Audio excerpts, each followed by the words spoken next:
Экономику во время коронавируса стали часто сравнивать с экономикой страха. Точно неизвестно, какое влияние окажет пандемия на целые отрасли и поведение потребителей. Обсудим тенденции вместе с нашим гостем в эфире БСТ в программе «Интервью». Сегодня у нас Ильмир Нусратуллин, доцент Института экономики, финансов и бизнеса Башкирского государственного университета. Ильмир Вилович, здравствуйте. Добрый день. Как вы можете прокомментировать вот это мнение, что экономика во время коронавируса часто сравнивается с экономикой страха? Но прежде чем говорить про экономику страха, хочу сказать несколько тезисов. Ну, во-первых, пандемия COVID-19, она оказалась действительно страшной. То есть на сегодняшний момент, я смотрел статистику, уже более 8 миллионов заболевших, более 430 тысяч умерших. То есть это действительно что-то новое, что-то страшное. Второе. Пандемия, она уже на самом деле никуда не идет. То есть COVID-19, несмотря на то, что сейчас снимают все ограничительные меры, он останется. То есть надеюсь, что в ближайшие годы после тестирования всех вакцин оно будет станет как обычным гриппом, но все же эта история сохранится. Ну и последнее, COVID-19 он действительно влияет на нашу жизнь, и влияние это не только чисто экономическое, но и прежде всего это психологическое. То есть в обществе появляется страх за свою жизнь, за свое будущее, и это отражается не только на его социальном поведении, но и на экономическом поведении. И не зря называют пандемию COVID-19 также экономику страха. Это да, действительно верно. Первые тренды. Что вы увидели, что изменилось и какие из этих трендов будут долгосрочными? Ну, во-первых, если рассматривать тренды, то здесь следует отметить, что есть как глобальные тренды, так и страновые тренды, внутренние тренды. Но, во-первых, глобальные тренды резко сократилось потребление товаров в различных странах. То есть яркий пример – это резкое снижение цены на нефть, потому что спрос на нефть упало, было $60, стало в один момент и $15. То есть, соответственно, это сказывается на тех странах, которые являются поставщиком энергоресурсов. Ну, и волатильность, она будет еще долгосрочной. Волатильность еще будет, безусловно, продолжаться. Но и во-вторых, это внутренние факторы, то есть многие компании в период пандемии перестали работать, многие компании они выпали из цепочек производства, и, соответственно, теперь малый бизнес не только выходит из вот этого кризиса, но и находит новых поставщиков, новых клиентов и так далее. Но здесь следует отметить, что больше пандемии сказалось на малом бизнесе, чем на крупном и среднем. У крупного и среднего есть определенные финансовые заделы, ресурсы, которые они сейчас используют. Малый бизнес этими ресурсами не располагает. Что касается каких трендов, то многие тренды, они сейчас только высвечиваются, и сложно говорить о конкретных цифрах. Да? То есть мы о действительно результатах вот этих итогов этой пандемии можем говорить только в конце года. Но сейчас, чисто для примера, к примеру, ВВП за апрель-май у нас был порядка 33 триллионов рублей в 2019 году, в этом году 30. То есть сокращение уже на 10%. Какие это будет иметь последствия? Но в целом может иметь последствия такие, то, что объем ВВП будет падать, это будет говорить о снижении объемов производства, это будет говорить о том, что люди будут терять работу, и, соответственно, определенные социальные кризисы на фоне вот этого экономического кризиса может у нас возникнуть. Какие рекомендации вы можете дать бизнесу, в какие сферы нужно идти? Ну, вероятно, это фармацевтическая деятельность, да, здравоохранение, и что при этом делать простым жителям? Но если мы говорим про предпринимателей, то так просто прийти в фармацевтический бизнес и здравоохранение это понятно, да. довольно сложно. Это история на несколько лет, и здесь все довольно сильно зарегулировано, и просто так попасть туда невозможно. Если говорим, какие сферы сейчас занимать, то эта сфера, безусловно, связана с тем, связана с тем, когда представляется какой-то удаленный формат. То есть даже сейчас многие рестораны, многие заведения общепита, они были в кризисе, но те, кто перестроился на онлайн-формат, они в принципе кое-как, но свой бизнес на текущий момент вытащили. Дальше какие интересные тренды? Тренды связаны с образованием. Опять же, там все больше и больше возникает онлайн-формат. Да, многие люди критикуют онлайн-формат, например, эти школы, да, качество школы, да, университеты, но на самом деле это связано с тем, что пришлось очень быстро переходить на этот формат.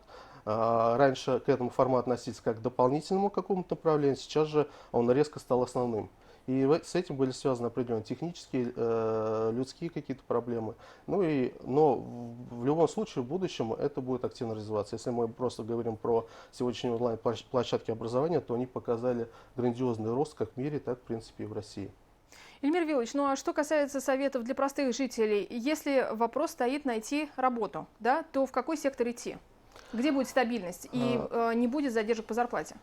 Здесь, на самом деле, судить очень сложно и рекомендовать гражданам, чтобы они туда стремились. Но лучше, наверное, поговорить про компетенции. Лучше рекомендовать нашим жителям получать новые компетенции, которые помогут им более легко найти работу, либо найти новую сферу. Ну, во-первых, компетенции связаны с онлайн вообще системой. То есть это надо уметь пользоваться интернетом, это надо уметь пользоваться различными ресурсами, это надо уметь пользоваться различными сервисами.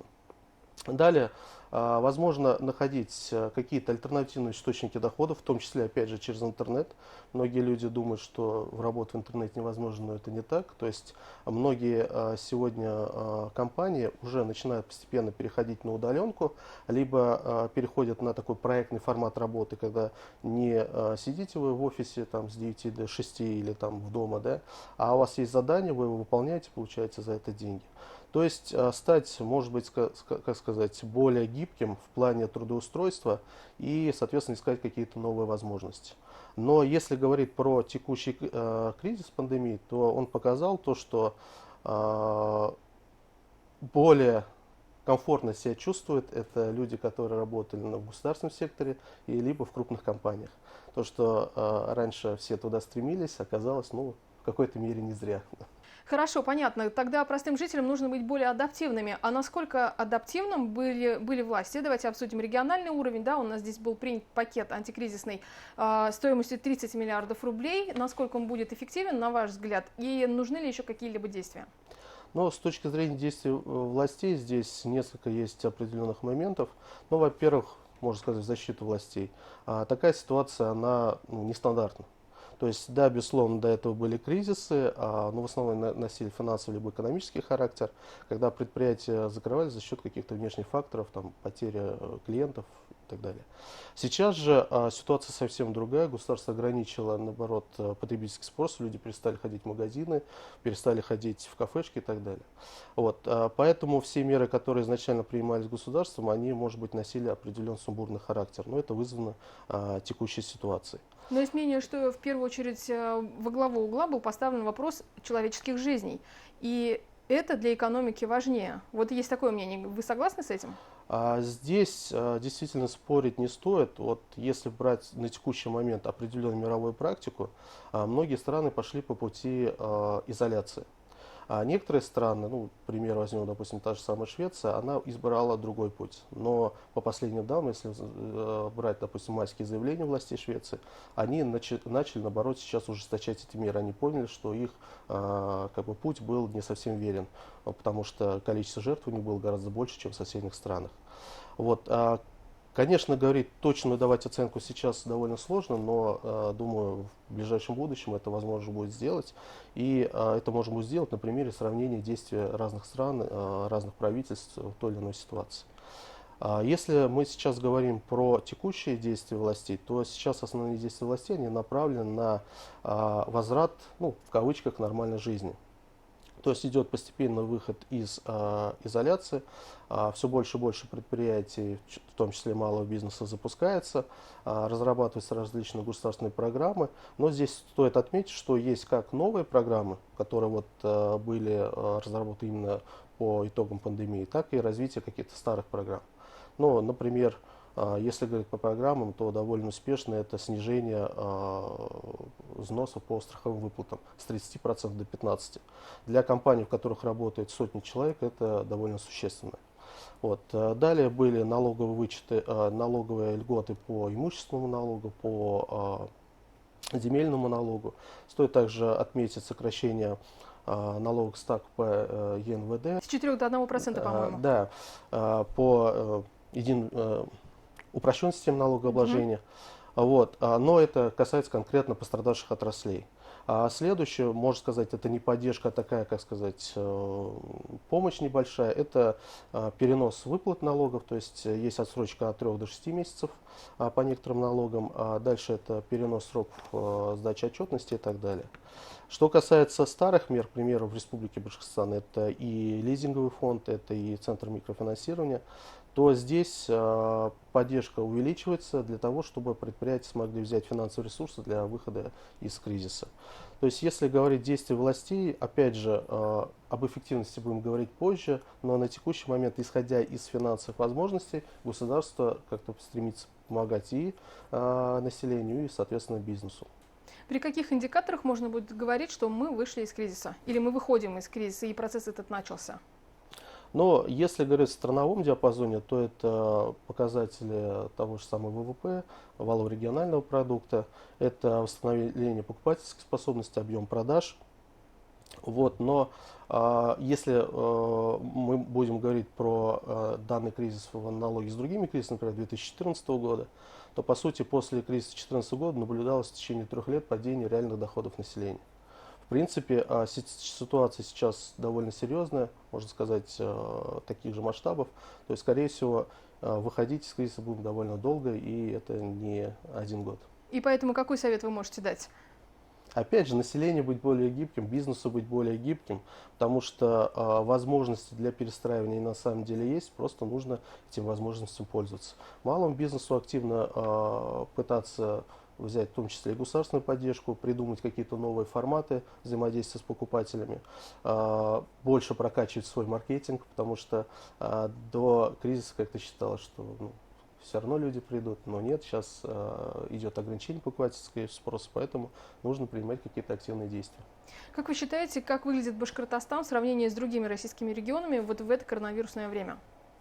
Ну, говорить о том, что Башкортостан сильно лучше других, либо хуже других, довольно сложно. Почему? Потому что это, по сути, коснулось каждого региона, где-то больше заболевших, где-то меньше заболевших. Но и ресурсы для преодоления кризиса тоже разные. Допустим, в Башкирии, в принципе, с точки зрения вот именно здравоохранения, было готово. Вспомнить, допустим, то же самое строительство инфекционного центра нового. Вот. Если говорить про экономические какие-то меры государства, то здесь следует отметить, что в республике у нас одна из первых начала снимать ограничительные меры. За счет этого бизнес мог немножко задышать. Люди сейчас могут посещать кафе, могут посещать какой-то другой малый бизнес. И, соответственно, восстанавливаться экономика Башкортостана будет чуть быстрее. Спасибо большое, Эльмир Вилович, что сегодня вы пришли к нам в гости. Я напомню, что гостем программы «Интервью» сегодня у нас был доцент Института экономики, финансов и бизнеса Башкирского государственного университета Эльмир Нусратуллин.